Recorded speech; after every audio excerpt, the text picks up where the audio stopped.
Praise the Lord. God bless Chennai. నేను చెన్నైకి రాబోతున్నాను.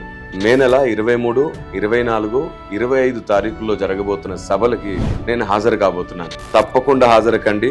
The Waterbury Memorial Telugu Baptist సంఘం వారు నిర్వహిస్తూ ఉజ్జీవ మహాసభలు నేను 24, 25 తారీఖుల్లో మీతో ఉండబోతున్నాను. 23వ తారీఖు డాక్టర్ శరత్ బాబు గారు మన మధ్యలో ఉండబోతున్నారు. స్థలం సంఘ ఆవరణము, number 8/53 Cooks road, Perambur, Chennai 12.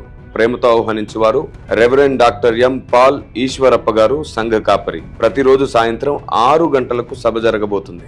వివరాలకు నంబర్స్ ఇవ్వబడుతున్నాయి. తప్పకుండా హాజరు కండి.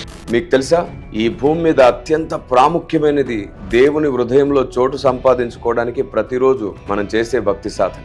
పరిశుద్ధాత్మ దేవుని సహాయంతో ప్రతిరోజు నేర్చుకుని ప్రతిరోజు మార్చుకుందాం. మనం భక్తులం అవుతాం. ఒకరిని దూషించి, ద్వేషించి, తీర్పు తీర్చి, లేని వార్తలు పుట్టించి, లేదా నీకు అనిపించింది మాట్లాడి పరిశుద్ధాత్మను దుఃఖపరుస్తున్నాం. మనం నిజం. పరిశుద్ధాత్మను దుఃఖపరచకుండానట్లుగా మనం శిష్యులం అవుదాం. పడిపోయిన వారిని నిలబెడదాం, ఆరిపోతున్న వారిని వెలిగిద్దాం. దేవుని న్యాయం, దేవుని వ్యూహం బైబిల్ గ్రంథంలో భక్తుల జీవితాల వెంట చూస్తున్నప్పుడు ఒకవైపు సాతాను తంత్రాలు, మరొక వైపు దేవుని వ్యూహం కలగలిపిన మహాభక్తి సాధన ఎంతో ఉంటుంది. అలాంటి అత్యంత ఉన్నతమైన దేవుని జ్ఞానాన్ని నేర్చుకుందాం రండి. And may God bless you.